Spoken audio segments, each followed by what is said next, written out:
Greetings, everyone. Brendan Line here with EJ Prescott. Another short tutorial. Today we'll be discussing how to reprogram a Gutermann Zonescan AI logger. So the first thing is we need to grab which logger we want to reprogram and go ahead and connect your programming jig to that logger and also to your Android. Then we're going to go ahead and open up our Zonescan install app, and we need to download our project first. So that's going to be a once and done step. So go to the menu bar in the top left, project management, refresh our projects by tapping on your project, find your project in the list and tap download, and just tap anywhere inside your project box to open up your project. Now, here is where you want to make sure you have the proper APN and bands for your SIM card. So if you have a Vodafone SIM card, your APN will be gutermann.water.iot, and the bands will be 12, 2, 13, and 4. If you happen to have a Telenor SIM card, your bandwidth will, or your APN will be internet.cxn, and your bands will be 4, 13, 66, 2, and 5.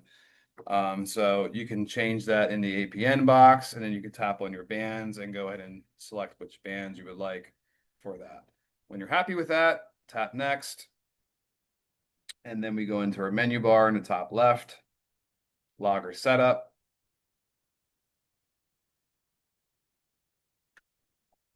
Make sure our programming jig is connected to your Android.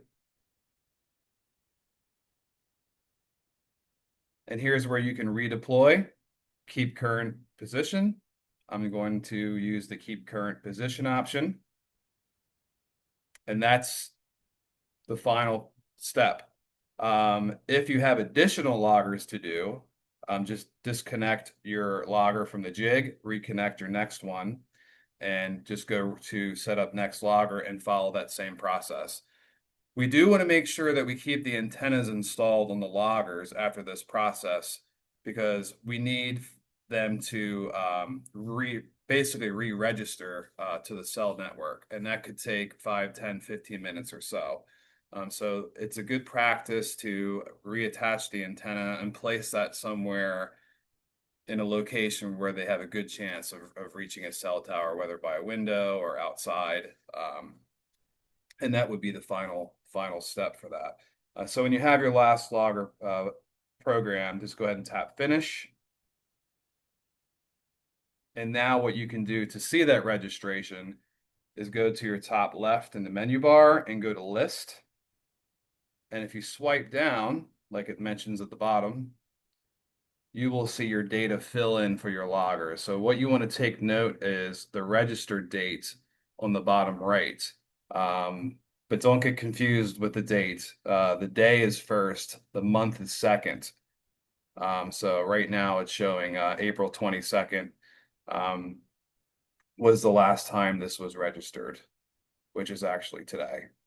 So you would keep refreshing that, looking for that new date and time, and then you know that the logger's finalized its registration.